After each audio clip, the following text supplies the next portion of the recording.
Amen. Praise the Lord. Hallelujah. අපි හැම දෙයක්ම කරන්නේ දෙවියන් වහන්සේගේ නාමය ඔසවන්න පමණයි. ආමෙන්. Amen. Amen. Amen. දැන් මට කියන්න අපි මොනවා ගැනද කතා කරන්න කියලා.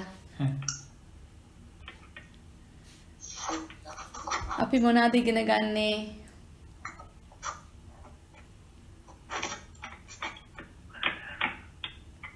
අයියෝ කවුරුත් නැද්ද? නෙවෙයි. ගැලවීම. ආමෙන්. අංකල් සිසි අපි මොනවා ගැනද ඉගෙන ගන්නේ අද? ගැලවීම ගැන. නිකං ගැලවීමද? නෑ ආත්මයන් වහන්සේගේ ගැලවීම. ආමෙන්. අපි බලන්නේ තව දුරටත් අපි ගැලවීම කියන්නේ මොකක්ද කියන දේ යසුමානේ බැලුවා. ගැලවීම කියන්නේ ඇත්තටම ඒ ගැලවීමේ මිනිස්සෙක් තුළ තියෙන අර්ථය මොකක්ද? ගැලවීම ලැබීමෙන් මිනිස්සෙක්ගේ ජීවිතයට ඇතිවෙන වෙනස්කම මොකක්ද කියන එක අපි ටිකක් ගැඹුරට ඉගෙන ගන්න තමයි බලාපොරොත්තු වෙන්නේ. එහෙම නේද? දැන් මට කියන්න ගැලවීම කියන්නේ මොකක්ද කියලා අපි ඉගෙන ගත්ත එක ඔයගලන්ගේ හදවත් වලට හොඳටම තේරුණාද? හොඳටම මොන හරි තේරෙන්නේ නැති දෙයක් තිබුණාද? අහන්න මොන හරි එකක් තියෙනවද? අපි තවත් අද ගොඩාක් ඉගෙන ගන්නවා. හැබැයි ගිය සුමානි කියලා දුන්නේවා වලින් ඔයගලා මෙනෙහි කරනකොට මොන හරි ප්‍රශ්නයක් මතුවුණාද? මට මතුවන ආත්මයන් අපි දැන් සුද්ධ අර ගැලවීමේ ලාහෝඩ මධ්‍යස්ථාරකමේ එන්නේ සුද්ධාත්මයන් වහන්සේ මේ යේසුස් වහන්සේ නේද? ඔව් දැන් ඒ දෙක මමත් අර වොයිස් රෙකෝඩින් එක අහනකොට මටත් ඒක මේව වුණා. අපි ඉගෙන ගත්ත මෙතනදී අපි ඉගෙන ගන්නේ මිනිස්සෙක් හැටියට අපි වෙනුවෙන් පෙනී සිටපු පුද්ගලයා කවුද කියන එක තමයි මෙතන අහපු ප්‍රශ්නේ. අපි ආත්මයන්න් වහන්සේ ගැන ඉගෙන ගන්නකොට අපි ඉගෙන ගත්තා සුද්ධ වූ ආත්මයන්න් වහන්සේ තමයි අපේ මැදිහත්කාරකම් කරන්නේ කියලා. මෙතනදී ඇත්තටම අපි බැලුවේ මිනිස්සෙක් හැටියට දැන් අපි ඉගෙන ගත්තා රෝම 6:23 හැටියට පාපයේ කුලිය නම් මරණයයි කියලා. එතකොට ඒ කුලිය ගෙවන්නට සුද්ධාත්මයන්න් වහන්සේට බෑ. ඒ කුලිය ගෙවන්න මිනිස්සෙක් අපිට අවශ්‍යයි. ඒ ආදම්ගෙන් පස්සේ ඉපදෙච්ච හැම ළමෙක්ම පාපය තුලින් ඉපදෙන නිසා මේ ලෝකේ ඉපදෙන කිසිම ළමයෙක්ට ඒ තැන ගන්න බෑ. ඔබයි මායි උදෙසා ඒ තැන ගන්න පුළුවන් උනේ නිකලල් සුද්ධ ලේ තියෙන දෙවියන් වහන්සේගේම පුත්‍රයාට විතරයි. එතකොට එතනදී අපි බැලුවේ මිනිස්යාගේ ජීවිතේ බේරගන්න අපි වෙනුවෙන් මැදිහත්කාරකම් අපි වෙනුවෙන් පෙනී ඉන්න කවුද ආවේ කියන එක තමයි මම අහපු ප්‍රශ්නේ එතන. ගොඩක් හොඳයි සිස්ටර් ගොඩක් හොඳයි. thank you. right. එතකොට අපි බලමුද අද බයිබල් පදයක් මම පොඩි සාරාංශයක් කරන්න බලාපොරොත්තු වෙනවා. 1 යොහාන් 5වෙනි පරිච්ඡේදයේ 10වෙනි පදයේ සිට 12 දක්වා. 1 යොහාන් 5වෙනි පරිච්ඡේදයේ 10 සිට 12 දක්වා. කියවන්න. right? ලෑස්තිද? පාස්ටර් කියවනවා. මගේ බයිබලේ අලුත් කිවිසුමේ 377 පිටුව පළවෙනි යොහාන් 5වෙනි පරිච්ඡේදයේ 10 සිට 12 දක්වා. පළවෙනි යොහාන් 5වෙනි පරිච්ඡේදයේ 10වෙනි පදයේ සිට 12වෙනි පදය දක්වා. එතන කියනවා දෙවියන් වහන්සේගේ පුත්‍රයා කෙරෙහි අදහන්නාට තමා තුලෙහිම සාක්ෂි ඇත්තේ. දෙවියන් වහන්සේව නොහදන්නා දෙවියන් වහන්සේ තමන් පුත්‍රයාණන් ගැන දී තිබෙන සාක්ෂිය කෙරෙහි විශ්වාස නොකළ නිසා උන්වහන්සේ බොරුකාරයෙක් කළෝය. ඒ සාක්ෂිය නම් දෙවියන් වහන්සේ අපට සදාකාල ජීවනය දුන් බවය. ඒ ජීවනයද තමන් පුත්‍රයාණන් තුළ තිබේ. පුත්‍රයාණන් වහන්සේ ඇත්තාට ජීවනය ඇත. පුත්‍රයාණන් වහන්සේ නැත්තාට ජීවනය නැත. ආමෙන්. එතකොට මොකක්ද ගැලවීම කියන්නේ කියලා අපි ඉගෙන ගත්තා. සදාකාල මරණයෙන් අපිව යේසුස් ක්‍රිස්තුස් වහන්සේ සදාකාල ජීවනයට අපිව මුදව ගත්තා. සදාකාල මරණයෙන් සදාකාල ජීවනයට අපිව මුදව ගත්තා යේසුස් ක්‍රිස්තුස් වහන්සේ. එතකොට මෙතන අපි කියවපු බයිබල් පදේ තියෙනවා ඒ පුත්‍රයාණන් වහන්සේ තුල, ඒ කියන්නේ යේසුස් ක්‍රිස්තුස් වහන්සේ තුල තමයි මේ ජීවනය තියෙන්නේ. අපි ඉගෙන ගත්තා දෙවියන් වහන්සේගෙන් නික්ම වුණ කියන එක තමයි පුත්‍රයා කියන වචනේ තේරුම. දෙවියන් වහන්සේගේ පුත්‍රයා කියන්නේ දෙවියන් වහන්සේගෙන් නික්ම වුණ. right? එතකොට දෙවියන් වහන්සේ තුල තියෙන ජීවනය සදාකාල ජීවනය, උන්වහන්සේ තුල තිබුණ ජීවනය උන්වහන්සේගේ පුත්‍රයා තුලත් තිබුණා. මොකද යේසුස් වහන්සේ නිකුත් උනේ දෙවියන් වහන්සේගෙන්. මතකනේ දේව වචනය බබෙක් හැටියට ඉපදුනකොට උන්වහන්සේගේ ආත්මය තුල තමයි යේසුස් වහන්සේ ඉපදෙන්නේ. එතකොට යේසුස් වහන්සේව පිළිගන්න ඔබයි මායි දැන් ඒ ජීවනය අපේ තුලට ඇතුල් වන්නේ කොහොමද? වචනය ලෙස. දෙවියන් වහන්සේගේ වචනය තමයි අපි පිළිගන්නේ. දෙවියන් වහන්සේගේ වචනය තමයි තියෙන්නේ යොහන් 3 දෙවියන් වහන්සේ කියනවා මේ ලෝකෙට කොච්චර ප්‍රේම කරාද කියලා උන්වහන්සේගේ එකම පුත්‍රයාව අපිට දුන්නා කියලා. පරිත්‍යාග කරා උන්වහන්සේ. එතකොට මේ දේව වචනය මගේ තුලට ඇතුල් වෙනකොට මේ සුද්ධ ආත්මයන්න් වහන්සේ අපි ඉගෙන ගන්නකොට අපි කිව්වා උන්වහන්සේ අපිට ඇතුල් වෙනවා කියලා. මේ දෙවියන් වහන්සේ තුල තියෙන මේ සදාකාල ජීවනය දැන් මා තුලට ඇතුල් වෙන්නේ කොහොමද? දේව වචනය ලෙස. පළමු කොට මිනිස්සෙක්ගේ ජීවිතයට මේ ශරීරය පසාරු කරගෙන යන්න බෑනේ. right? පොඩක් හිතලා බලන්න කොහොමද අපිට මේ සදාකාල ජීවනය ලැබෙන්නේ කියන එක තමයි මම තේරුම් කරලා දෙන්නේ. දෙවියන් වහන්සේගේ සදාකාල ජීවනය තියෙන්නේ ඔහුගේ වචනය තුලයි. දැන් මේ වචනය මම විශ්වාස කරාම මම පිළිගත්තම මම මුළු හදවතින් සැක නැතුව මම පිළිගත්තම ඒ වචනය මගේ ජීවිතයට ඇතුළත් වෙන්නේ වචනය ලෙස.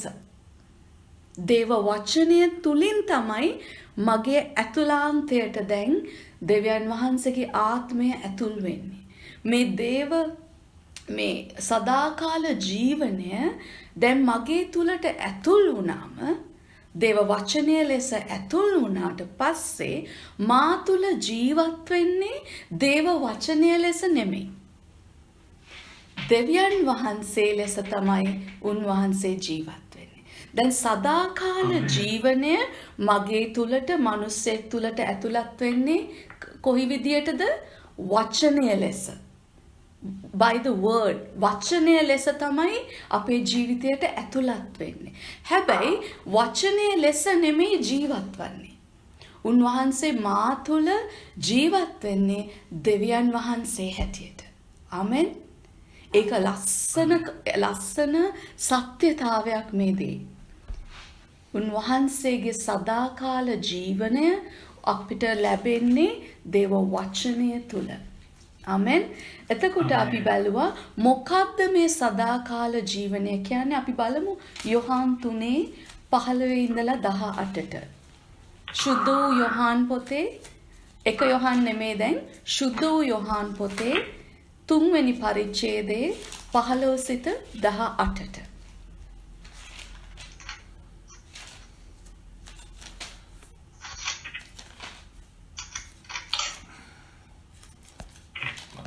Oh, please, කියවන්න.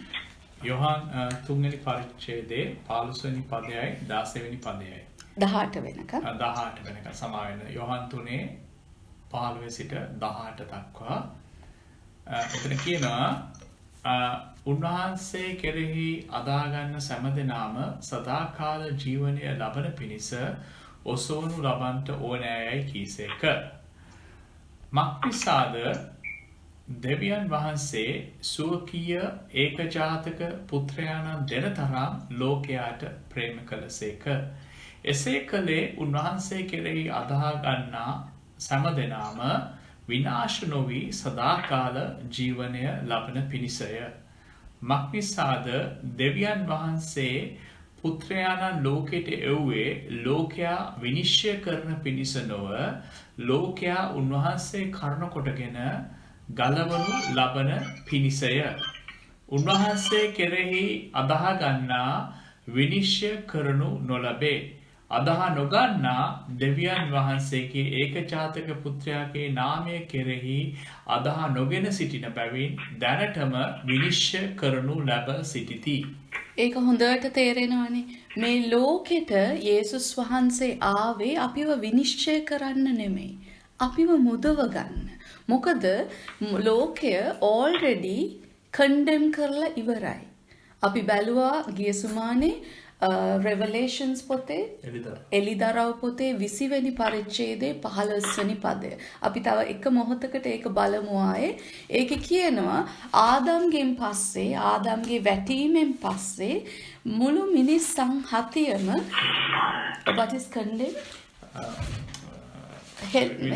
විනිශ්චයට පත් කරලා ඉවරයි දෙවියන් වහන්සේ මේ ලෝකේ.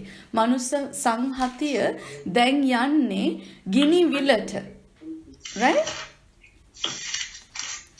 ඒක තේරෙනවනේ. දැන් යේසුස් වහන්සේ ආවේ අපිව විනිශ්චය කරන්නවත් අපිව condemn කරන්න නෙමෙයි. ඒක හොඳට පැහැදිලිව තේරුම් ගන්න ඕනේ. යේසුස් වහන්සේ ආවේ අපිව මුදව ගන්න, අපිව බේර ගන්න. ඇයි අපි බලමු එලිදරව් පොතේ 20 වෙනි පරිච්ඡේදයේ 15 වෙනි පදය.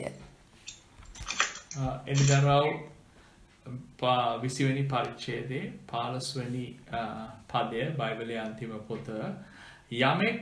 යමෙකුගේ නම ජීවන පොතේ ලියා නැති බව සම්භවීද ඔහු ගිනි විලට හෙළනු ලැබුවෝය. අපි පොඩ්ඩක් 13 ඉඳන් දැන් 12 ඉඳලා කියවන්න please. Okay, එලිදරව් 20 වෙනි පරිච්ඡේදයේ 12 වෙනි පදයේ ඉඳ. මලා වූ ලොකු අයද කුඩා අයද සිංහාසනයේ ඉදිරියේ සිටිනවා දුටිමි. පොත්ත දිගහරුණු ලැබුවෝය. ජීවන පොත වන තවත් පොතක් දිගහරුණු ලැබුවාය. මලා වූ තමුන්ගේ ක්‍රියා ලෙස පොත්වන ලියන ලද දේවලින් විනිශ්චය කරනු ලැබුවෝය. සමුද්‍රයා එහි උන් මලවුන් පාවා දුන්නෝය. මරණයත් පාතාලයත් එහි උන් මලවුන් පාවා දුන්නෝය. ඔහු එකිනෙකා තම තමාගේ ක්‍රියා ලෙස විනිශ්චය කරනු ලැබුවෝය. මරණයත් පාතාලයත් ගිනි විලට හෙළන ලද්දේය. මෙය දෙවනි මරණයයි. එනම් ගිනි විලය. යමකුගේ නම ජීවන පොතේ ලියා නැති බව සම්භවේද ඔහු ගිනි විලට හෙළනු ලැබුවෝය. right. දැන් මේක හොඳට තේරුම් ගන්න. මෙතන කියනවා 14 වෙනි පදේ මෙය දෙවනි මරණයයි කියලා. තියනා නේද 14 වෙනි එකේ? එතකොට පළවෙනි මරණය මොකක්ද? දැන් මේ ලෝකේ වෙන මරණය නැහැ. ඇත්තටම පළවෙනි මරණය වුණේ උත්පත්ති පොතේදී. මතකද අපි බැලුවා ආදම්ට අපි එක පොඩ්ඩක් බලමුද? උත්පත්ති 5:5. උත්පත්ති 5 වෙනි පරිච්ඡේදයේ 5 වෙනි පදය.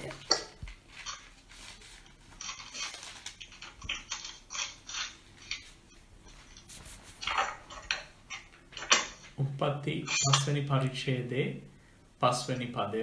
ආදම් ජීවත් වුණු සියලු දවස් 930 අවුරුද්දක්. right. එතකොට එතන බලන්න අවුරුදු කීයක් ජීවත් වුණාද? 930ක්. දැන් පෙරල්ගමු උත්පත්ති 2:17. උත්පත්ති 2:17 17. උප්පත්ති 2:17 එහෙත් යහපත හා නපුර දැනගැනීමේ ගහෙන් කන්නට එපාය. යමෙක් එයින් කෑ දවසේ ඒකාන්තයෙන්ම නුඹ නසින්නේ යයි කීසේක. Right. ඔබ එතන තමයි පළවෙනි මරණය වුණේ. මොනවාද මැරුණේ? මිනිස්යාගේ ආදම්ගේ ආත්මය තමයි දෙවියන් වහන්සේගේ ආත්මයත් සමග වෙන් වුණේ. මතකනේ? එතන තමයි පළවෙනි මරණය වුණේ මිනිස්යාගේ. දැන් මෙතන දෙවියන් වහන්සේ කතා කරන එලිදරව් පොතේ මේ ගිනි විලට මිනිස්යාව දානකොට ඉස්සල්ලා යක්ෂයාව ඊට පස්සේ යක්ෂයාගේ හැම දෙයක්ම එතනට පාතාලයට ඒ හැම දෙයක්ම අරගෙන ගිනි විලට දානකොට එතනින් එහාට ඉවරයක් නැහැ. හැමදාම සදා කාලයෙන් සදා කාලයට ඒ රිදිල්ල තියෙනවා, ඒ පිච්චෙනවා, ඒ හිතාගන්න ගිනි විලක ඒ රිදිල්ල ඇතුව ඒක විඳ විඳ ඉන්න ඕනේ. විඳ විඳ සදා කාලෙම ඉන්න ඕනේ. මේක තමයි සදාකාල මරණය. මොකද දෙවියන් වහන්සේගෙන් කවදාවත් එතන ගිනි විලේ ඉන්න කෙනෙක්ට නැවත දෙවියන් වහන්සේක එකතු වෙන්න බෑ. ඒක සම්පූර්ණ වෙනස් වීම දෙවියන් වහන්සේගෙන්. සම්පූර්ණයෙන්ම නැසෙන එක. සම්පූර්ණයෙන්ම දෙවියන් වහන්සේගේ ආත්මෙන් වෙන්වීම තමයි ඒ දෙවනි මරණය වෙන්නේ. දෙවනි මරණයට පස්සේ ආයි කිසිම දෙයක් ගැලවීමක් නැහැ. දැන් දෙවියන් වහන්සේ යේසුස් වහන්සේව එවලා අපිව ගලව ගන්න හදන්නේ මේ දෙවනි මරණයට කලින්. පළවෙනි මරණය තමයි අපේ ආත්මය නැසෙන එක.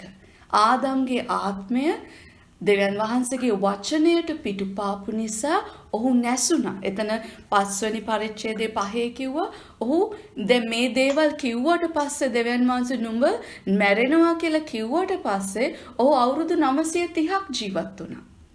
කොහොමද ජීවත් වුනේ? ඔහුගේ ශරීරයයි ඔහුගේ ප්‍රාණයයි ජීවත් වුණා අවුරුදු 930ක්. හැබැයි ඔහුගේ ආත්මය දෙවියන් වහන්සේගෙන් වෙන් වුණා. මේ වෙන්වීමට තමයි අපි කියන්නේ පළවෙනි මරණය කියලා. ක්ලියර්ද ඒක? දැන් ඕක තමයි අපි ඇත්තටම ගිය සුමානේ ඉගෙන ගත්ත ගැලවීමේ සැබෑ අරුත. අපිව ගලවනවා කියන්නේ. මොකෙන්ද අපිව ගැලෙව්වේ? සදාකාල මරණයෙන්, සදාකාල නිරයෙන් මේ ගිනි විලයට යන කන්ඩෙම් වෙච්ච මනුෂ්‍යයට යේසුස් වහන්සේව යවලා අපිට ගැලවීම. එතන තමයි ගැලවීම කියන අරුත එන්නේ. මෙතනින් අපිව ගලව ගන්නවා. යක්ෂයාගේ හස්තෙන් අපිව ගලව ගන්නවා. යක්ෂයාගේ කූට උපායෙන් අපිව ගලව ගන්නවා. මේ ජීවිතේ අපේ පරණ පුරුදු, අපේ ජීවිත, අපේ නරක සිතුවිලි, අපේ මේ ලෝකෙ මේ පෘථිවියේ තියෙන හැම දෙයකින්ම අපිව ගලව ගන්න තමයි යේසුස් වහන්සේ ආවේ. මේක තමයි ගැලවීම කියන්නේ. right? මේක හොඳට තේරුම් ගන්න. එතකොට අපි ඉගෙන ගත්තා මොකද්ද ගැලවීම කියන්නේ. දැන් කවුරු හරි අපෙන් අහුවොත් මොකද්ද මේ ගැලවීම කියන්නේ? what is salvation? මේක දැන් හොඳට තේරුම් කරලා දෙන්න අපිට පුළුවන් වෙන්න ඕනේ. right? ඊට පස්සේ අපි කොහොමද මේ salvation එක ලැබුවේ කියන එක අපි අද බලන්න යනවා.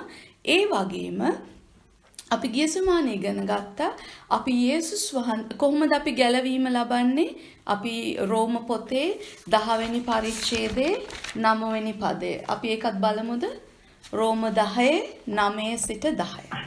Romans chapter 10 verse 9 and 10.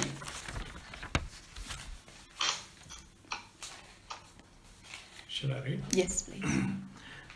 රෝම 10 වෙනි පරිච්ඡේදයේ 9 වෙනි පදය සහ 10 වෙනි පදය. යේසුස් වහන්සේ ස්වාමින් වහන්සේයයි නුඹේ මුඛයෙන් ප්‍රකාශ කරන්නෝ නම් දෙවියන් වහන්සේ විසින් උන්වහන්සේව මලවුන්ගේ නැකිටූ බව සිතින් අදහන්නේ නම් නුඹ ගලවනු ලබන්නූය. මක්නිසාද මනුෂ්‍යයා ධර්මිෂ්ඨකම පිණිස සිතින් අදහගන්නේය, ගැලවීම පිණිස මුඛයෙන් කියා දෙන්නේය. ආමෙන්. කවුරු හරි දැන් ඇහුවොත් අපෙන් අපි කොහොමද ගැලවීම ලබන්නේ? මම කොහොමද මේ ගැලවීම දෙවියන් වහන්සේගේ ගැලවීම කොහොමද මම ලබා ගන්නේ කියලා මේක තමයි පද. අපි මුළු හදවතින් සැක නොකොට අපි විශ්වාස කරන්න ඕනේ. අපි මොකද්ද විශ්වාස කරන්නේ? යේසුස් වහන්සේ කියන්නේ දෙවියන් වහන්සේගේ පුත්‍රයා. යේසුස් වහන්සේ මේ ලෝකෙට පැමිණියා ඔබයි මගේ වන්දිය, අපේ ජීවිතයේ වන්දිය ගෙවන්න, අපේ පාපේ කුලිය ගෙවන්න උන්වහන්සේ මේ ලෝකෙට පැමිණියා.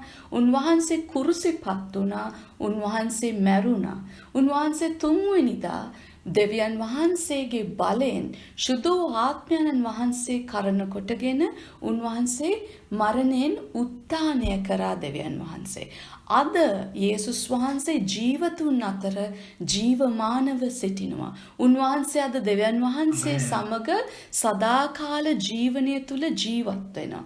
දැන් මේ සත්‍යතාවය මම මුළු හදවතින්ම විශ්වාස කරනවා. මම මුඛයෙන් ප්‍රකාශ කරොත් මං ඒ මුඛේ ප්‍රකාශනය හේතු කොටගෙන උන්වහන්සේගේ බලයත් උන්වහන්සේගේ ආත්මයන් වහන්සේ මගේ ජීවිතය තුළට ඇතුළත් වෙනවා. එතකොට මම ගැලවීම ලබනවා. ආමෙන්. එතකොට ගැලවීම ලබන්නේ කොහොමද? මේක තමයි උත්තරේ. right? දැන් අපි ඊට පස්සේ බැලුවා ගැලවීම ලැබීමේ වැදගත්කම මොකක්ද කියලා. අපි ඇහුවා මතකද? අපි ගැලවීම ලබනකොට අපේ මාංශයටද, අපේ ප්‍රාණයටද, අපේ ආත්මයටද ඉස්සල්ලාම මේ බලපෑම ඇති වෙන්නේ කියලා මතකද ඔයගලන්ට? ආත්මය. අපේ ආත්මයට. ආමෙන්. මොකද ඇයි ඒක අපේ ආත්මයට එහෙම වෙන්නේ? දෙවියන් වහන්සේ කියන්නේ ආත්මයක්. දෙවියන් වහන්සේ කියන්නේ ආත්මයක් කියන බයිබල් පදේ අවශ්‍ය නම් යොහාන් 4:24. ඒ වගේම උත්පත්ති පොතේ 1:26 කියනවා මාව උන්වහන්සේ මැව්වේ උන්වහන්සේගේ ස්වභාවයටයි සමානත්වයටයි. එතකොට දෙවියන් වහන්සේ කියන්නේ ආත්මයක් නම් මමත් ආත්මයක්. එතකොට උන්වහන්සේ දෙන ගැලවීම ආත්මිකයි. මම ලබා ගන්නා ගැලවීම ලැබෙන්නේ මගේ ආත්මයට. එතකොට දෙවියන් වහන්සේව පිළිගත් මොහොතේ අපි මේ බයිබල් වචනයත් බලමු. 2 කොරින්ති 5:17. දෙවනි කොරින්ති 2 Corinthians chapter 5 verse 17. ඒ මොකද්ද? right. දෙවනි කොරින්ති 5:17. අද ගොඩාක් බයිබල් පද දෙනවා. මොකද එතකොට අපිට සැරෙන් සැරේට මෙනෙහි කරන්න ලේසි. දෙවනි කොරින්ති 5:17 කියනවා එබැවින් යමෙක් ක්‍රිස්තුස් වහන්සේ තුල සිටින්නේ නම් ඔහු අලුත් මැවිල්ලක්ය, පරණ දේ පහව ගියේය, මෙන්න සියල්ල අලුත් වී තිබේ. ඔන්න දැන් මේක අපි හොඳට අහගන්න ඕනේ. ඒක ආයි එකින් එකට බලමු. දෙවනි කොරින්ති 5:17 එබැවින් යමෙක් ක්‍රිස්තුස් වහන්සේ තුල සිටින්නේ නම් ඔහු අලුත් මැවිල්ලක්ය. ඔන්න ඒක පළවෙනි එක. එබැවින් යමෙක් ක්‍රිස්තුස් වහන්සේ තුල සිටින්නේ නම් ඔහු අලුත් මැවිල්ලක්. දැන් මොකද්ද අලුත් උනේ? අලුතෙන් ඉපදුනේ, ඉහලින් ඉපදුනේ මොකද්ද අපේ ආත්මය. එතකොට මේ ආත්මය අලුත් මැවිල්ලක්ලු. ඊට පස්සේ කියනවා පරණ දේ පහව ගියේය. පරණ දේ. ඒ කියන්නේ අපේ ජීවිතේ පරණ දේවල් පහව ගියේය. මෙන්න සියල්ල අලුත් වී තිබේ. මෙන්න සියල්ල අලුත් වී තිබේ. දැන් සිංහල භාෂාවෙන් අපි මෙන්න කියලා කියන්නේ ඇයි? කොයි වෙලේද අපි මෙන්න කියන්නේ? මෙන්න බලන්න කියන්නේ? මොන හරි බලන්න තියෙන නිසා නේද? අනාගතේ එන්න තියෙන දෙයක් ගැන අපි කතා කරනකොට අපි කියයිද මෙන්න බලන්නකෝ, මේ බලන්න කියලා අපි කියයිද? නෑ. මොන හරි මගේ ඉස්සරහ තියෙනවා නම් මට ඒ දේ ඔයාට පෙන්වන්න ඕනේ නම් මං කියනවා මෙන්න බලන්න. එතකොට දෙවියන් වහන්සේ අපිට මෙතනදී කියනවා මෙන්න දැන් සියල්ල අලුත් වී තිබේ. එතකොට මං ගිය සුමානේ අහපු තුන්වෙනි ප්‍රශ්නෙට උත්තරේ මොකක්ද මේ ගැලවීමේ වැදගත්කම? මේ වැදගත් උනේ මේ ගැලවීම මේ සදාකාල ජීවිතය මේ සදාකාල ජීවනය අපිට තියෙන්නේ දැන්. අපි මැරිලා ස්වර්ගයට යන දවසට නෙමෙයි. දැන් මේ මොහොතේ ඉඳන් මගේ ජීවිතය තුලට දෙවියන් වහන්සේගේ සදාකාල ජීවනය ඇතුල් වුණා. මේ සත්‍යතාවය හොඳට අපි තේරුම් ගන්න ඕනේ. 2 කොරින්ති 5:17 කියනවා සියල්ල අලුත් වුණාලු. සියල්ල. දැන් අපි අද බලන්න යනවා තවත් මොනවාද අලුත් වෙන්නේ කියලා අපේ ජීවිතේ. පළවෙනි දේ අපේ ආත්මය ඉහළින් ඉපදෙනවා. born again කියන වචනේ තේරුම to be born from above. ඉහළින් ඉපදීම තමයි අලුතෙන් ඉපදීම කියන දේ වචනේ අරුත. ඉහළින් ඉපදෙනවා කියන්නේ ස්වර්ගයේ. ඒ කියන්නේ දෙවියන් වහන්සේ තුල. ඒ කියන්නේ ක්‍රිස්තුස් වහන්සේ තුල ඉපදෙනවා. යේසුස් ක්‍රිස්තුස් වහන්සේ තුල ඔබයි මයි සිටින්නේ නම් අපි අලුත් මැවිල්ලක්. ඒක හොඳට පැහැදිලිද? ඒක පැහැදිලි විතරක් නෙමෙයි ඒක ඔබ විශ්වාස කරනවද? මොකද ඒක විශ්වාස කරේ නැත්තම් මේ දේවල් මේ පාඩම් වලින් ඇත්තටම අපේ ජීවිත වෙනස් වෙන්නේ නැහැ. අපි මේ අහන වචනය අපේ ජීවිතයට මම ඉස්සෙල්ලා කිව්වා වගේ හැම වචනයක්ම අපේ ජීවිතයට දැන් ඇතුල් වෙනවා. අපේ හදවතට ඇතුල් වෙනවා. අපේ ඇතුළාන්තයට පසාරු කරගෙන යනවා. දැන් අද අපි බලන්න යනවා දෙවෙනි කොටස. ඔයගලන්ට මතකද ආත්මය, ප්‍රාණය, ශරීරය. දැන් ආත්මය ගැන හොඳට ඔයගලන්ට පැහැදිලි කියලා මම හිතනවා. අද අපි බලමු තව ටිකක් ප්‍රාණය ගැන. ප්‍රාණය. What is the soul of a man? Spirit, soul and body. මම එදත් එක කිව්වා we are a spirit. මම කියන්නේ ආත්මය. මට ප්‍රාණයක් තියෙනවා. I have a soul. I live in a body. මම මේ ශරීර කූඩාරමක් තුල ජීවත් වෙනවා මේ පොළවේ. ඒක හොඳට පැහැදිලි. right? අද අපි බලමු මොකද්ද මේ ප්‍රාණය කියන්නේ? මේ ගැලවීම තුලින් මගේ ප්‍රාණය වෙනස් වෙනවද? මම යේසුස් වහන්සේව පිළිගත්ත මොහොතේ මගේ ප්‍රාණය වෙනස් වෙනවද නැද්ද කියන එක අද අපි ඉගෙන ගන්න යනවා. දැන් මම පොඩ්ඩක් ඇහුවොත් ඔයගලන්ගෙන් ඔයගලන් මොනවාද හිතන්නේ? අපේ යේසුස් වහන්සේව අපි පිළිගත්ත මොහොතේ අපේ ප්‍රාණයේ වෙනසක් වෙනවද?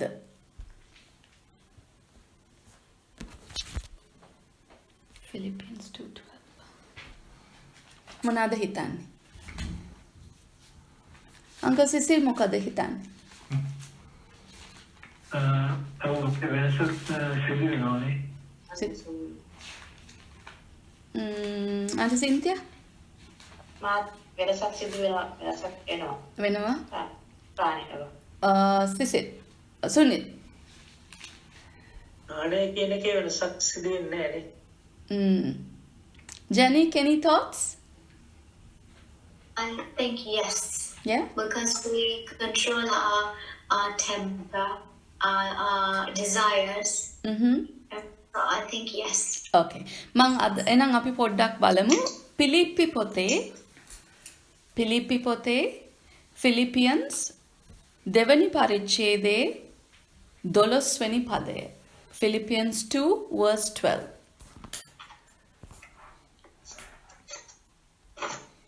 Shall I read? Yes, please. පිලිප්පි දෙවන පරිච්ඡේදයේ 12 වෙනි පදය. එබැවින් මාගේ ප්‍රේමවන්තයනි නුඹලා නිතරම කීකරුව සිටියාක් මෙන්ම මා ළඟ සිටියදී පමණක් නොව දැන් මා ඈත්ව සිටින විටද ඊට වඩා කීකරුව බයනුත් වෙවුලුවනුත් නුඹලාගේ ගැලවීම ඉෂ්ට කරගනිල්ලා. මෙතන පාවුලතුමා මේ ෆිලිප්පි සභාවට ලියනවා මම ඉන්නකොටත් ඔබ හොඳට හිටියා මාත් එක්ක මම නැතිකොටත් ඔබ හොඳට ඉන්නවා කියලා මට විශ්වාසයි. ඒ වගේ මෙතන කියනවා work out your own salvation. ඒ අන්තිම ටික මොනවාද? බයනුත් වේවුලමනුත් නුඹලාගේ ගැලවීම ඉෂ්ට කරගනින්න. So බයනුත් වේවුලමනුත් නුඹලාගේ ගැලවීම ඉෂ්ට කර ගනිල්ලා කියලා මේ සිංහලෙන් තියෙනවා. එතකොට ඉෂ්ට කර ගනිල්ලා කියන්නේ ඉෂ්ට වෙලා නැහැ තාම. එහෙම නේද? ඉෂ්ට කර ගන්න ඕනේ. දැන් මේ පාවුලතුමා ෆිලිප්පි සභාවට කියනවා බයෙන්ුත් වේවුලමනුත් ඔබගේ ගැලවීම ඉෂ්ට කර ගන්නලු. එතකොට අපි දැන් විනාඩි දෙකකට කලින් ඉගෙන ගත්තා යේසුස් වහන්සේව පිළිගන්න ඕනම කෙනෙක්ට ඒ මොහොතේ ස්වර්ග රාජ්‍යයේ ඔහුට ජීවනය ලැබෙනවා කියලා. එතකොට ඉෂ්ට කරගන්න දෙයක් නෑ නෙයාට. එයාට ලැබිලා ඉවරයිනේ ගැලවීම කියන එක. ඇයි පාවුලතුමා මෙතනදී මේ පිලිපි සභාවට කියන්නේ බයෙන්ුත් වේවුලමිනුත් ඔබගේ ගැලවීම ඉෂ්ට කරගන්න කියලා කියන්නේ ඇයි? මෙතනදී මේ දේ මං ගෙනාවේ පොඩ්ඩක් අපිට හිතන්න පුළුවන්. මෙතනදී පාවුලතුමා කතා කරන්නේ අපේ ප්‍රාණය ගැන. ඇත්තටම ප්‍රාණය කියන දේ මොකද්ද තියෙන්නේ? අපි ඒක පොඩ්ඩක් බලමු. මොකද්ද ප්‍රාණයක් තුළ තියෙන්නේ? What is included in your soul? මට මතක ඒවා කියන්න බලන්න. අපි මේක ඉගෙන ගත්තා ටික දවසකට කලින්. If you tell them ශරීරය they will know what is prana. දැන් ශරීරය දන්නවනේ. ශරීරය කියන්නේ අපේ මේ මාංශයේ තියෙන හැම මේ අංගයක්ම ඒ වගේම පංච ඉන්ද්‍රියෙන් පාලනය වෙනවා ශරීරය. ඇහැ, කන, නාසය, මේ කට, ටේස්ට් එක, අපේ අල්ලන එක ඒව තමයි පංච ඉන්ද්‍රියයි ශරීරයයි. දැන් අපේ ආත්මය අපි දන්නවනේ. දැන් අපේ ප්‍රාණය තුල අඩංගු වෙන දේවල් මොනවාද? කාටද මතක? ප්‍රාණය තුල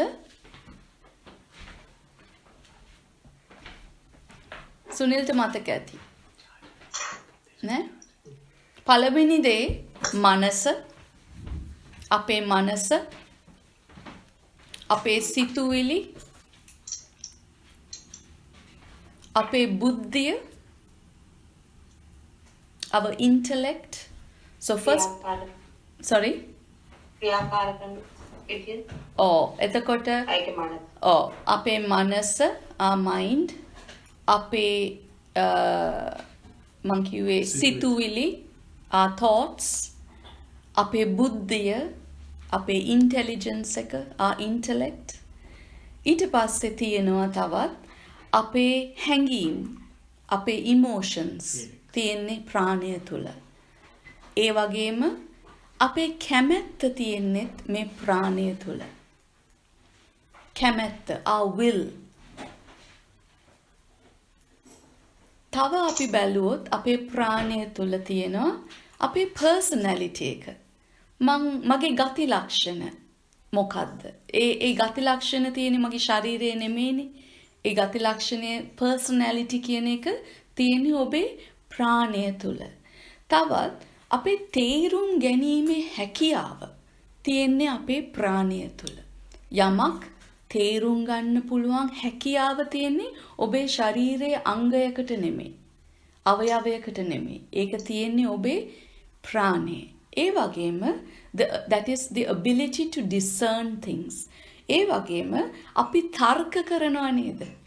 අපි තර්ක කරලා මොන හරි දෙයක් එක්කෝ විනිශ්චය කරනවා නැත්නම් තර්ක කරලා මොන හරි දෙයක් කාට හරි කියලා දෙනවා. අපි තර්ක කරන හැකියාව තියෙන්නේ that is called the reasoning out, the ability to reason out. මේ තර්ක කරන හැකියාව තියෙන්නේ ඔබේ මගේ ප්‍රාණය තුල.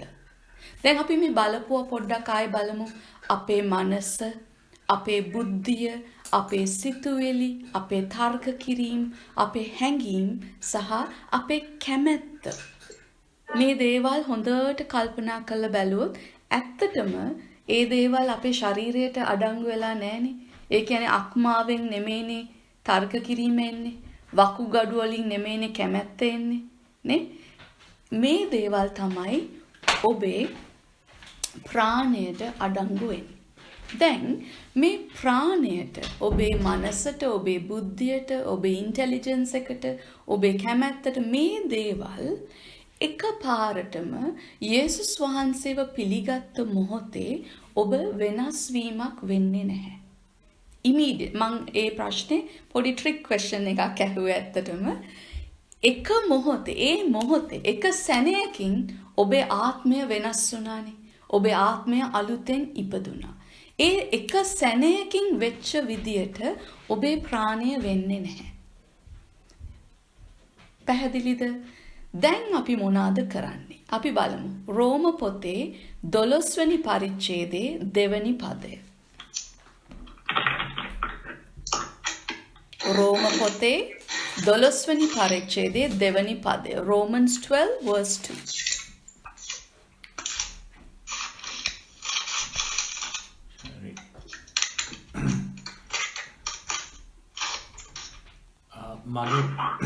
මගේ පොත බයිබලේ 244 පිටුව රෝම 12 වෙනි පරිච්ඡේදයේ 2 වෙනි පදය.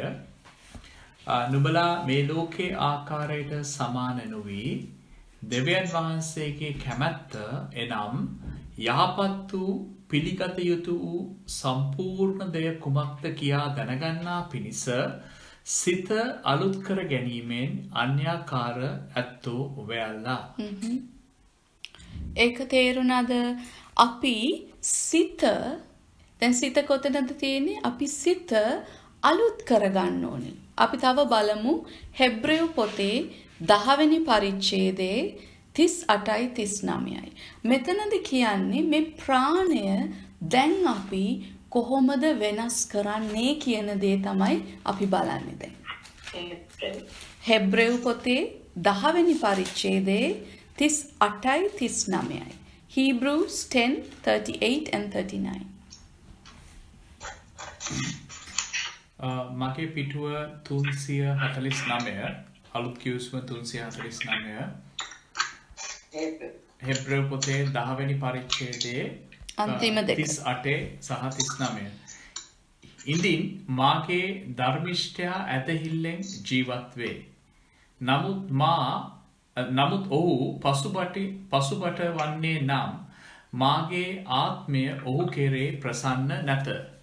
නමුත් අපි වනාහි විනාශවන ලෙස පසුබැට වීමට නොව ප්‍රාණය ගැලවෙන ලෙස ඇදහීමට අයිති වූ.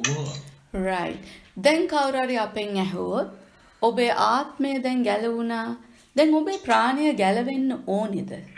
එහෙම කියලා අපි ඇහුවොත් මේක තමයි උත්තරේ. දැන් වහන්සේ එතන අපිට පෙන්නනවා අපේ ප්‍රාණයත් ගැලවීම ලැබිය යුතුමයි. නේ? දැන් අපි බලන්න යන. දැන් ඒක තේරෙනවද? දැන් ප්‍රාණය දැන් පිලිප්පි 2:12 අර මේ පාවුලතුමා පිලිප්පි සභාවට කියන්නේ බයෙන් උත් වෙවුලමනුත් ඒ කියන්නේ භක්තියෙන් ඔබේ ගැලවීම ඉෂ්ට කරගනිල්ලා කියලා කිව්වේ මේ ප්‍රාණයේ තියෙන දේවල්, අපේ මනසේ තියෙන දේවල්, අපේ සිතුවිලි, අපේ හැඟීම්, අපේ කැමැත්ත, මේ දේවල් තමයි අපි දැන් අපිම කරගන්න ඕනේ. මේක දැන් අපේ කැමැත්තට යටත් වෙනවා. මොකද දෙවියන් වහන්සේ කවදාවත් බලෙන් කිසි දෙයක් කරන්නේ නැහැ අපේ ජීවිතේ. උන්වහන්සේට අපි කැමැත්ත දෙන්න ඕනේ. උන්වහන්සේට අපි ඉඩ දෙන්න ඕනේ. අපේ වෙනස් වීම වෙන්න ඕනේ නම් අපේ මනස දැන් අපි දියුණු කරගන්න ඕනේ. අපි මනසට දැන් ගැලවීම අවශ්‍යයි. අපේ ප්‍රාණයටත් දැන් ගැලවීම අවශ්‍යයි. අපි තව තැනක් බලන්න යනවා. මේක යොහාන් පොතේ 3 වෙනි පරිච්ඡේදයේ යේසුස් වහන්සේ නිකදේමුස් ගැන කතාව අපි මීට කලින් ගොඩාක් සැරේ බලලා තියෙනවා. අපි පොඩ්ඩක් ඒක බලමු. යොහාන් 3:1 සිට කිහිපයක් පල්ලයට කියවමු. මම එතනින් නවත්තන්නම් එතකොට. John 3 verse 1 to around 7. Yohan 3 වෙනි පරිච්ඡේදයේ එකේ ඉඳලා පළවෙනි පදයේ ඉඳලා පිටුව මගේ 140 යුදවරුන්ගේ ප්‍රධානියෙක් වූ නිකදේමුස් නම් පරිසෙයෙක් සිටියේය. හෙතෙම රාත්‍රියේ උන්වහන්සේ ළඟට ඇවිත් රබ්බි ඔබ දෙවියන් වහන්සේ කෙරෙන් ආවා වූ ගුරුවරයෙක්යි අපි දනිමුව. මක්නිසාද තමා සමග දෙවියන් වහන්සේ නැත්තම් ඔබ කරන්නා වූ මේ හාස්කම් කරන්නට කිසිවෙකුට නොපුළුවන්නයි කීවෝය. යේසුස් වහන්සේ උත්තර දෙමින් සැබවක් නුඹට කියමි යමෙක් අලුතෙන් නූපන්නොත් ඔහුට දෙවියන් වහන්සේගේ රාජ්‍ය දකින්නට නොහැකියයි ඔහුට කීසේක.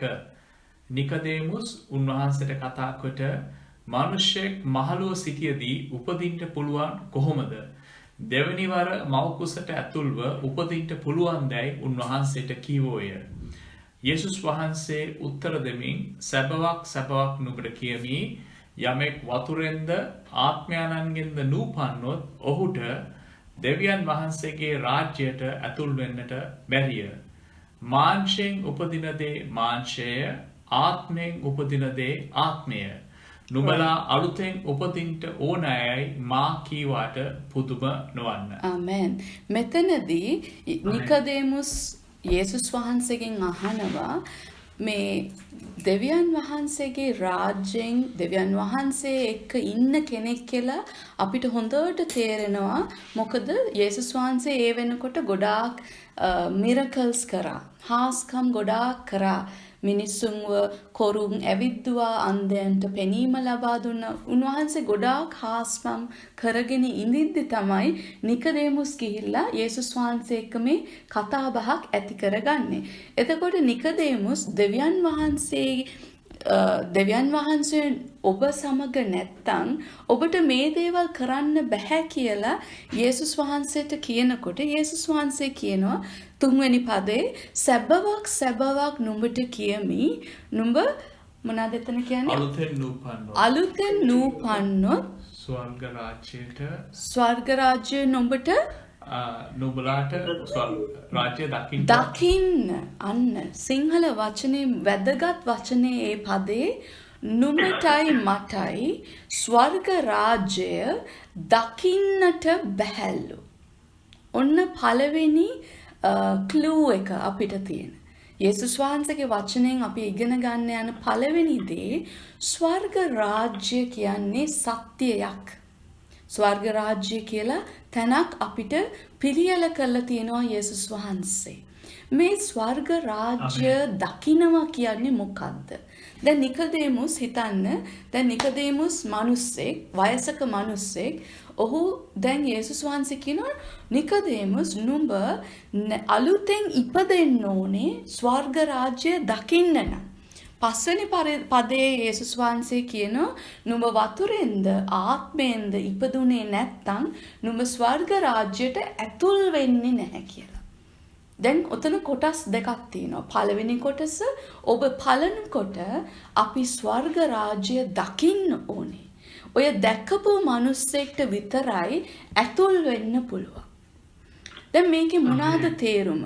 අපිට මොන හරි යම් දෙයක්, අපේ යම් සත්‍යතාවයක් කවුරු හරි අපිට උගන්වනකොට පළමු කොට මිනිස්සෙක් හැටියට අපේ මනසෙන් අපිට we have thoughts, අපිට සිතුවිලි එනවා.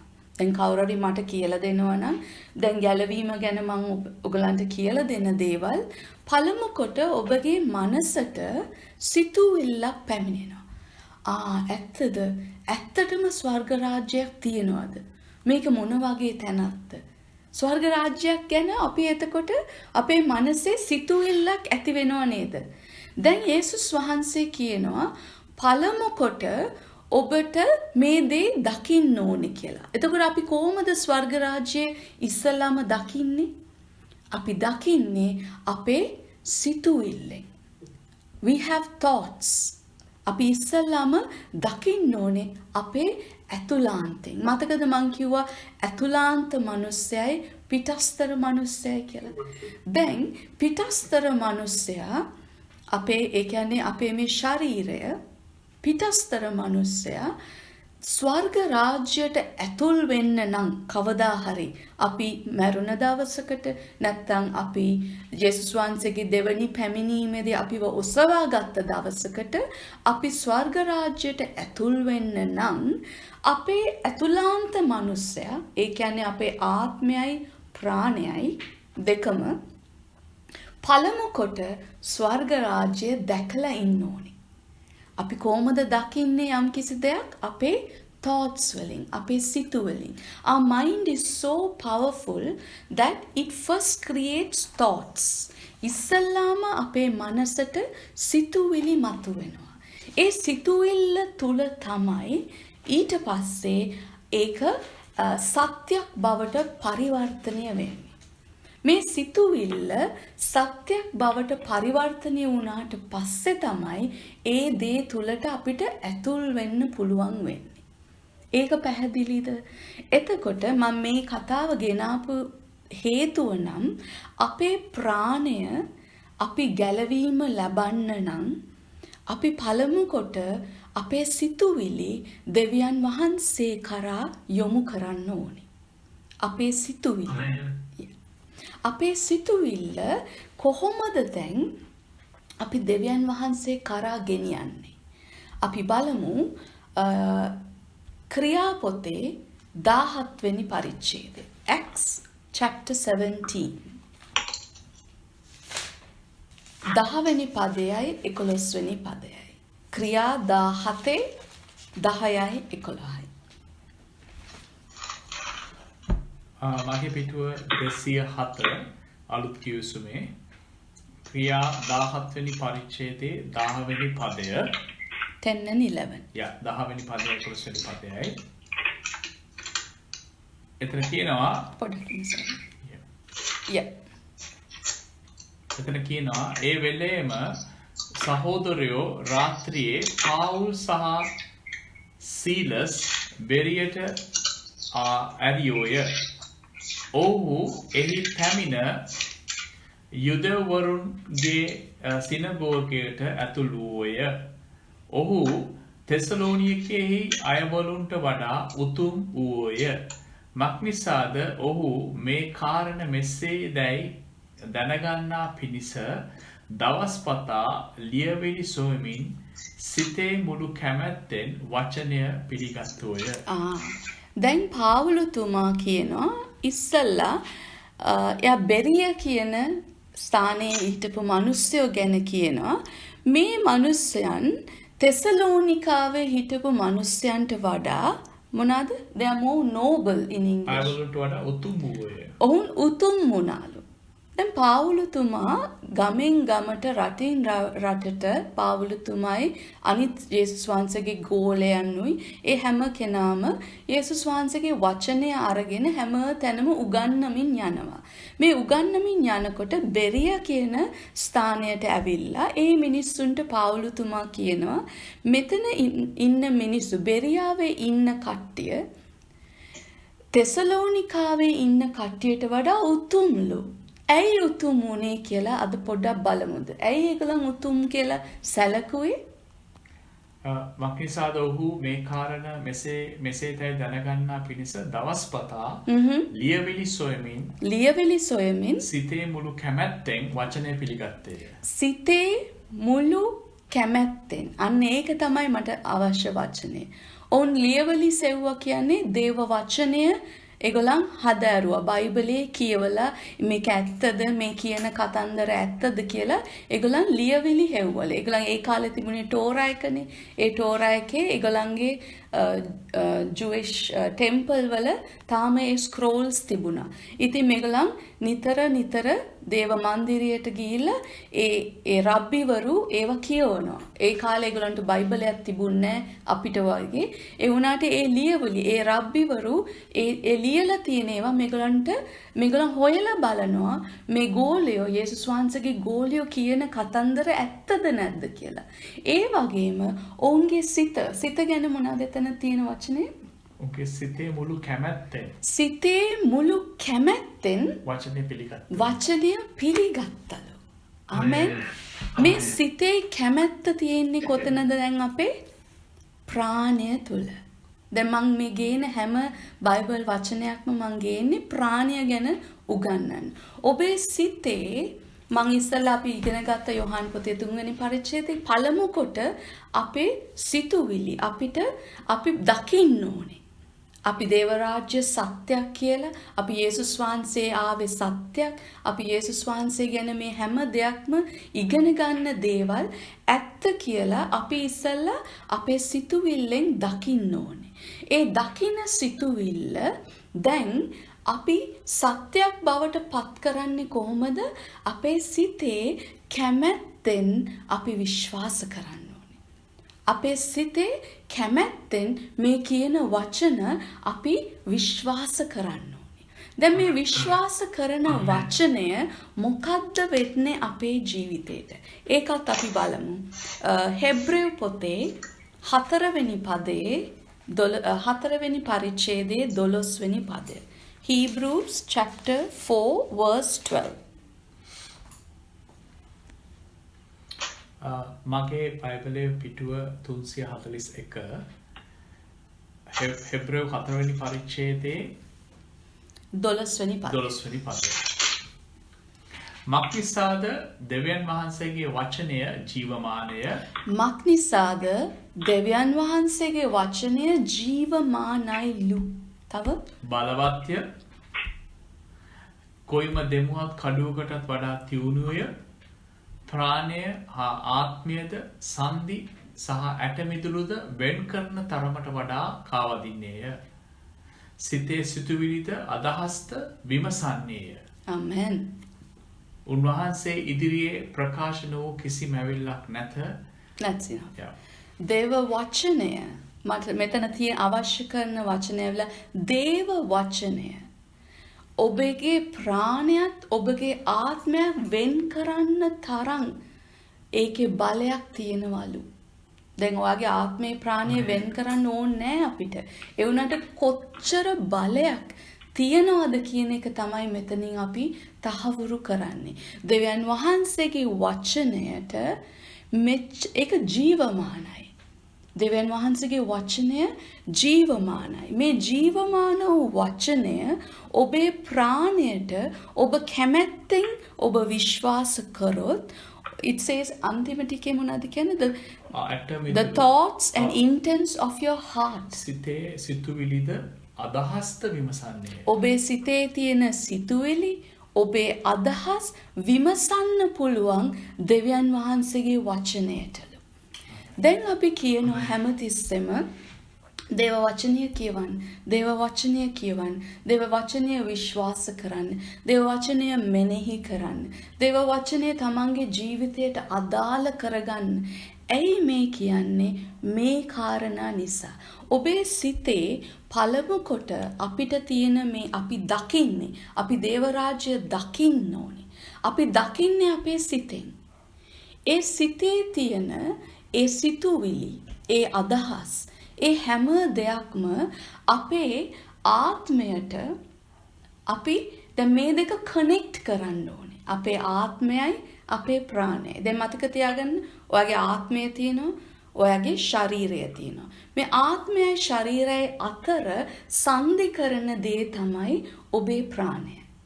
ඔබේ ආත්මයත් ඔබේ ශරීරයත් අතර තියෙන වැල්ව එක තමයි ඔබේ ප්‍රාණය. දැන් ශරීරයේ තියෙන දේවල් ආත්මයට එකපාරට ඉම්පැක්ට් වෙන්නේ නැහැ. ඒ වගේම ආත්මයේ තියෙන දේවල් ශරීරයට එකපාරට ඉම්පැක්ට් වෙන්නේ නැහැ. ඒකේ ඉම්පැක්ට් බලපාන්නේ නැහැ. එකපාරට බලපාන්නේ නැහැ. යම්කිසි කාලාන්තරයක් තුලදී තමයි මේ බලපෑම මතුවෙන්නේ. දැන් මේ ආත්මයයි ශරීරයයි අතර තමයි ඔබේ ප්‍රාණය තියෙන්නේ. right? දැන් මේ ප්‍රාණය ගැන අපි මේ ඉගෙන ගන්නේ අපේ සිතුවිලි, අපේ මනස, අපේ කැමැත්ත, අපේ හැඟීම්. මේ හැම දෙයක්ම කොහොමද දැන් අපි අපේ ගැලවීම ලැබිච්ච ආත්මයත් සමග දැන් කනෙක්ට් වෙන්නේ කොහොමද? මේ කනෙක්ට් වෙන්න එක රුකුල තමයි දෙවියන් වහන්සේගේ වචනය. මේ කාරණාව නිසා තමයි අපි කියන්නේ දේව වචනය ජීවමානයි කියලා. මොකද දේව වචනය අපේ ජීවිතයට ඇතුල් කරන්න අපේ ප්‍රාණයේ සිතුවිලි අලුත් වෙනවා. රෝම පොතේ 12:2 අපි කිව්වා අපේ සිතුවිලි අපේ සිතන ආකාරය අපි අලුත් කරගන්න ඕනේ. මේ ලෝකේ ආකාරයට සමාන නොවි අන්‍යාකාර සිත් ඇත්තෝ වෙයල්ලා කියලා දේව වචනේ තියෙනවා. කොහොමද අපි අන්‍යාකාර සිත් ඇත්තෝ වෙන්නේ? අපි දේව වචනය හදාරන්න. දේව වචනය දැන් මොකද්ද වෙන්නේ? ඔබේ ප්‍රාණය දැන් ගැලවීම කරා යනවා. ගැලවිලා නැහැ. සම්පූර්ණයෙන්ම ගැලවිලා නැහැ ප්‍රාණය. හැබැයි මේ ජීවිතේ අපිට වෙලාව දීලා තියෙන්නේ. මේ පෘථිවියේ අපිට ටයිම් එක දීලා තියෙන්නේ මේක හදාරගෙන යන්න. ඒක දැන් පැහැදිලිද? Is it clear? Yeah, very clear. Yeah? Then මම ෆාස්ට් එකකින් ආනවා කියද කියලා. දැන් මට ආසයි ආයි ගෙනියන්න. අපි බැලුවා ඉස්සල්ලා රෝම පොතේ 10:9 අපි කොහොමද ගැලවීම ලබන්නේ කියලා අපි බැලුවා නේද? අපි සිතෙන් විශ්වාස කරලා අපි මුඛයෙන් ප්‍රකාශ කරා. දැන් මේකේ සිතේ ඇදහිල්ලෙන් මුඛේ ප්‍රකාශනයෙන් කොහොමද? දැන් මේකේ මූල ධර්මය මොකක්ද? දැන් මං කියනවා ගැලවීමේ මූල ධර්මය මොකක්ද කියලා. කොහොමද මේ දේ වෙන්නේ? දැන් සාමාන්‍යයෙන් අපිට ලේසි මේ දේවල් කියාගෙන යන්න. නමුත් එක්කෝ දෙවියන් වහන්සේ ගැන නොදන්න දරුවෙක්ට අපි කතා කරනකොට අපි මේ දේවල් හොඳට පැහැදිලි කරන්න අපි ඉගෙන ගන්න ඕනේ.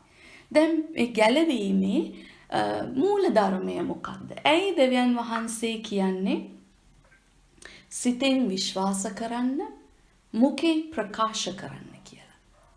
ඒකම තමයි අර යොහාන් 3 අපි ඉගෙන ගත්තේ. පළමු කොට අපි සිතින්, අපේ සිත, අපේ ප්‍රාණයෙන් අපි මේ දේවල් බලන්න ඕනේ, දකින්න ඕනේ. මේ දේවල් දැක්කේ නැත්තම් මේ දේවල් ප්‍රකාශ කරන්න ඕනේ. මේ දේවල් දැක්කේ නැත්තම් ඔබ මේ දේවල් ප්‍රකාශ කරන්නේ නැහැ. අපි දැන් බැලුවා දේව වචනය තුල තමයි ඔබේ සිතුවිල්ලක්, ඔබේ මනසේ සිටින සිතුවිල්ලක් සැබෑවක් බවට පත් වෙන්නේ. සත්‍යයක් බවට පරිවර්තනය වෙන්නේ ඔබේ දෙවියන් වහන්සේගේ වචනය ප්‍රකාශ කරනකොටයි. දැන් අපි එතන බලනවා ඒකේ වචනේ තියෙන්නේ confession. අපි ඉංග්‍රීසි වලින් අහලා ඇතිනේ confess කරනවා. confession. ඕකේ root word එක ඇවිල්ලා. ඕක ඇවිල්ලා තියෙන වචනේ ඇවිල්ලා ග්‍රීක වචනය homologia කියලා. homologia. දැන් මේ වචනේ තේරුම ඒ වචනේ තේරුම ඇවිල්ලා පාපොච්චාරණය මතකද? අපි කියනවා පාපොච්චාරණය කියලා.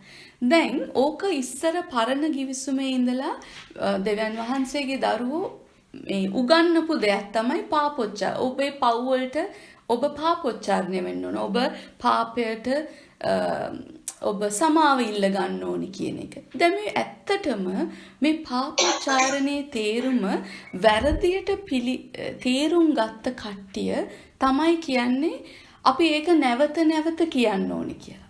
අපි නැවත නැවත අපේ පව් කියලා දෙන්න ඕනි කියලා. අපි දැන් ඉස්සර මට මතකයි අපේ රෝමන් කැතලික් චර්චස් වල, ඇන්ග්ලිකන් චර්චස් වල අපි ඉස්සර මේ හැදුන චර්ච් වල අපි මේ ෆාදර්ට ගිහිල්ලා අපේ පව් ගැන පාපොච්චාරණය කරන්න ඕනේ. අපි පව් කියලා දෙන්න ඕනේ. එතකොට ඒ ෆාදර්ගෙන් අපිට සමාව ලැබෙනවා කියන මේ රෝසරියෙන් 10 පාරක් කියවන්න, මේවා කරවන්න. එතකොට දෙවියන් වහන්සේගේ සමාව ඔබට ලැබෙනවා කියලා. නේ? ඒ වගේ අන්‍ය ආගම් වලත් මේ අරුත පොඩ්ඩක් ගිහිලා තියෙනවා. ඔබ මොන හරි කරා නම් ඔබගේ පව් වලට ඔබ වන්දියක් ගෙවන්න. සමහර අය ගිහිලා පූජාවක් ඔප්පු කරනවා. පූජාවක් ඔප්පු කළා එයාගේ හිතන්නේ ඒ පාපය එතනින් ඉවරයි. එතකොට ආයෙ අලුතෙන් කරනවා. අලුතෙන් කරන එකට ආයෙ යනවා එතනට. දැන් ඕක කවදාවත් කැඩෙන්නේ නැති සයිකල් එකක්. නේ? දැන් මේක නවත්තන්න තමයි යේසුස් වහන්සේ ඇවිල්ලා ඒ හැම පාපයකටම ඒ හැම දෙයකටම කුලිය ගෙවලා ඉවරයක් කරේ. දැන් මේ ගෙවන කුලියට නැවත නැවත අපි පාපෝච්චාරණය කර ඉන්න ඕනේ නැහැ. ස්වාමිනී ස්තුතියි මං වෙනුවෙන් මැරුණා. ඔව් ඒව ඇත්ත. ඒවා අපි පිළිගන්න ඕනේ. හැබැයි මං කරන වැරදි වලට ආයේ මං කරපු වැරදි වලට මම ගිය අවුරුද්දේ කරපු මම අවුරුදු 10කට ඉස්සෙල්ලා කරපු ආයේ නැවත මතු කර ඉන්න ඕනේ අපේ හදවත් අපේ සිතුවිලි වල. ඒ හැම එකටම කුලිය යේසුස් වහන්සේගේ ලේ වලින් උන්වහන්සේ ගෙවලා හමාර කරා. Amen. දැන් මේ කන්ෆෙෂන් එකේ මූල ධර්මය ඇවිල්ලා දේව වචනයට දෙවියන් වහන්සේගේ වචනයට ඔබ එකඟ වෙනවද? ඔබ එකඟ වෙලා උන්වහන්සේ සමග කියනවාද yes I am in agreement with the word of God. ඔව් ස්වාමිනී ඔබ මං උදෙසා දිවි පිදුවා ඔබ මන් නිසා මගේ පාපවලට කුලිය ගෙව්වා ඔබ මරණයෙන් උත්ථානය වුණා කියන මේ දේව වචනයට ඔබ එකඟ වෙනකොට තමයි මේ ගැලවීමේ මූල ධර්මය ඔබේ මගේ ජීවිතේ ක්‍රියාවෙන්. ඒක තේරුණාද? මේ පාපෝච්චාරණය කන්ෆෙෂන් හෝමොලොජියා කියන දේ තේරුම ඇවිල්ලා දේව වචනයට ඔබ එකඟ වෙලා හැබැයි එකඟ වීම සිතෙන් විතරක් නෙමෙයි ඔබ ප්‍රකාශ කරන්න ඕනේ. ඔබ මුඛයෙන් ප්‍රකාශ කරාම තමයි ඒ ඔබේ සිතුවිල්ලේ තියෙන සත්‍යතාවය ඔබේ ජීවිතයට ඉෂ්ට වෙන්නේ. සැබෑවක් හැටියට ඉෂ්ට වෙන්නේ ඒ වෙලාවේ. දැන් උදාහරණයක් හැටියට යේසුස් වහන්සේගේ උපත. අපි යේසුස් වහන්සේගේ උපත කියනවා මරිය කන්‍යාවක් කියලා. මරියතුමිය කන්‍යාවකදී උන්වහන්සේ දෙවියන් වහන්සේගේ වචනය තුලින් තමයි ඒ යේසුස් වහන්සේ කියන බබා ඉපදුනේ. මරියා ඒ වෙලාවේ බැඳලා හිටියේ නෑ ජෝසප් එක්ක. right? එතකොට ඒ සත්‍යතාවය මට බයිබලෙන් වචනය පෙන්නලා ඔබට උගන්වන්න පුළුවන්. හැබැයි ඔබට බලෙන් විශ්වාස කරන්න කියලා ඔබ මොලෙන් ඔබගේ ප්‍රාණයෙන් ඔබේ මනසෙන් ඔබට ඒ දේ විශ්වාස කරන්න බෑ. ඔබට මට මේ විද්‍යාවෙන් ඔබට ඒක තහවුරු කරන්න මට විදියක් නැහැ. විද්‍යාවෙන් මට ඔයාට පෙන්වන්න බෑ කොහොමද ඒ කන්‍යාවකට ඒ දරුවා ලැබුණේ කියලා. ඒ කියන්නේ ඔබේ ප්‍රාණයෙන් ඔබට විශ්වාස කරන්න බෑ. ඔබයි මායි අපේ ප්‍රාණයෙන් අපිට විශ්වාස කරන්න බෑ. අපි විශ්වාස කරන්නේ අපේ ආත්මයෙන් විතරයි. ඒක පැහැදිලිද? දැන් මගේ මනසෙන් යේසුස් වහන්සේ 3 වෙනිදා උත්ථානය වුණා කියලා ඔබට විද්‍යාවෙන් මට පෙන්වන්න පුළුවන්ද? මට තහවුරු කරන්න පුළුවන්ද? බෑ. මට පෙන්වන්න පුළුවන් දේව වචනේ තියෙන දේ විතරයි. දේව වචනේ මුළු හදවතින් මම විශ්වාස කරලා මගේ මුඛයෙන් මම ප්‍රකාශ කරාම හැබැයි ඒ සත්‍යතාවය මගේ ජීවිතයට ඇත්තක් බව මතුවෙනකොට මගේ ජීවිතය තුලින් මම ඒක පිළිඹු වෙනකොට ඔබට ඒකේ සත්‍යතාවය ටෙස්ටිෆයි කරන්න පුළුවන්. ඔබට සාක්ෂි දරන්න පුළුවන්. මගේ ජීවිතේ වෙන වෙනස මට සාක්ෂි දරන්න පුළුවන්. දැන් මේක කොහොමද වෙන්නේ? ඔබේ හදවත මතකද මම කියලා දුන්න අතුලාන්ත මිනිස්සයාට අපි සමහර විට හදවත කියලාත් කියනවා කියලා. ඔබේ හදවත මේ කියන සත්‍යතාවයට කනෙක්ට් වෙන්න ඕනේ. දැන් ඔයාට කියන දේ දැන් මම කියමුකෝ මම දෙමළෙන් අද ඉගෙනුවා කියලා. මම දෙමළෙන් මේ බයිබල් පදය මේ පාඩම ඉගෙනුවා නම් ඔබ කී දෙනෙක්ට මේක තේරෙනවද?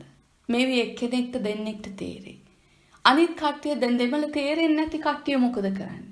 ඒගොල්ලන්ට පුළුවන්ද මේ සත්‍යතාවය මුළු හදවතින් විශ්වාස කරන්න? බෑ. ඇයි තේරෙන්නේ නැත්තේ? ඒගොල්ලන්ට භාෂාව දන්නේ නැහැ. මම ග්‍රීක භාෂාවෙන් දැන් ඉගෙනුවොත් ඔයගලන්ට මේ දේවල් තේරෙන්නේ නැහැ. ග්‍රීක් දන්න කෙනෙක්ට ඒ සැබෑ අරුත විශ්වාස කරලා ඔහුගේ ජීවිතය වෙනස් කරන්න පුළුවන්. හැම තිස්සෙම මතක තියාගන්න මේ ප්‍රාණයයි මේ ආත්මයයි අතර කනෙක්ෂන් එකක් තියෙන්න ඕනේ. ඔබ ප්‍රකාශ කරන වචනය ඔබ නිකන් ඔබගේ මනසෙන් ඔබගේ සිතුවිල්ලෙන් නැත්තම් ඔබේ නිකන් ඔබේ මේ බුද්ධියෙන් ඔබ කිව්වොත් ඔබේ බුද්ධියෙන් ඔව් යේසුස් වහන්සේ මේ ලොවට ආවා. ඔව් යේසුස් වහන්සේ කියන්නේ දෙවියන් වහන්සේගේ පුතා. මම දන්නවා මම ඒක කියවලා තිනවා. මම අර මොනවාද අර මූවි එක Passion of the Christ මම බලලා තිනවා. ඒකේ මම දැක්කා යේසුස් වහන්සේ මැරෙනවා. දැන් මම කියන්නේ මොකද්ද මේවා ඔක්කොම මේ ස්ටේට්මන්ට්ස් මගේ ප්‍රාණයෙන් ප්‍රකාශන මගේ ප්‍රාණයෙන් ඒ කියන්නේ මගේ මනසෙන් මගේ බුද්ධියෙන් මගේ ඉන්ටෙලිජන්ස් එකෙන් මම ප්‍රකාශ කරනවා. දැන් ඔයා හිතනවාද මම මේවා ප්‍රකාශ කරා කියලා මගේ ජීවිතේට මේ වෙනසක් වෙයි කියලා? නෑ, ජීවිතේට වෙනසක් වෙන්නේ. දැන් ඔබයි මායි තේරුම් ගන්න ඕනේ සමහර විට අපි දකිනවා අවුරුදු 30ක් අවුරුදු 20ක් අවුරුදු 40ක් පල්ලියේ ඉන්න සෙනග. හැමදාම පල්ලි යනවා. හැමදාම සර්මන් අහනවා. හැමදාම යාඥා කරනවා කියලා කියනවා. හැමදාම බයිබලයේ කියවනවත් කියලා කියනවා. හැබැයි ජීවිතේ වෙනසක් තේරෙන්නේ නැහැ. ජීවිතේ වෙනසක් වෙන්නේ නැහැ. හැමදාම එකම තැන. කිසිම progress එකක් නැහැ. කිසිම වර්ධනයක් නැහැ. කිසිම ලස්සනක් නැහැ. කිසිම දෙවියන් වහන්සේගේ ආලේපයක් පේන්නේ නැහැ ඒ ජීවිතවල. ඒ ජීවිත ඒ කතා කරන විලාසය වෙනස් වෙලා නැහැ. තාම කුණුහරුප කතා කරනවා. අඳින විලාසය වෙනස් වෙලා නැහැ. අවලස්සන විදියට ඒ කියන්නේ උචිත නැති තැන් වලට අනවශ්‍ය ලෙස මේ අඳිනවා කරනවා. ඒ වගේ මිනිස්සු එක්ක සම්බන්ධ වෙනකොට කතා බහ කරගන්නකොට මිනිස්සු එක්ක ජීවත් වෙනකොට කෝලහල ඇති කරගන්නවා, රණ්ඩු ඇති කරගන්නවා. හැබැයි පල්ලි යනවා. හැබැයි ක්‍රිස්තියානි දරුවෝ. ඇයි මෙහෙම වෙන්නේ? ඇයි මේ දේවල් අපි දකින්නේ? අපි ප්‍රාණෙන් දෙවියන් වහන්සේගේ ස්ටේට්මන්ට්ස් කියනවා. හැබැයි අපි ආත්මයයි ප්‍රාණයයි කනෙක්ට් කරගෙන නැහැ. අපි අපේ මුඛයෙන් ප්‍රකාශ කරන වචනය අපේ ආත්මෙන් අපි මුළු හදවතින් විශ්වාස කරොත් අපි විශ්වාස කරන මොහොතේ doubt කියන දේ what is doubt? නෑ doubt එක කියන්නේ මේ අවිශ්වාසය සැකය කියන දේ සැකේ කියන දේ නැති වෙලා යනවා අපේ ආත්මයෙන්. අපේ සැකයක් තියෙනවා නම් අපිට සැකයක් තියෙනවා නම් දෙවියන් වහන්සේ කියන දේවල් ඇත්තද? මේ බයිබලයේ මේ උගන්වන ඒවා ඇත්තද? මේ සැකේ නැති වෙන මොහොත තමයි ඔබ මුළු හදවතින් විශ්වාස කරන මොහොතේ. මම මුළු හදවතින් කියලා කියන්නේ ඔබේ ආත්මයෙන්. ඔබ විශ්වාස කරන්නේ නැත්නම් ඔබ මතක තියාගන්න ඔබේ ප්‍රාණයෙන් ඔබට විශ්වාස කරන්න බෑ.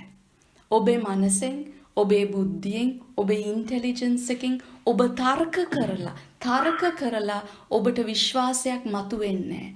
ඔබට විශ්වාසයක් ඇදහිල්ල එන එකම වෙලාව තමයි දේව වචනය ශුද්ධ වූ ආත්මයන්න් වහන්සේ තුලින් ඔබ ඉගෙන ගත්තොත්.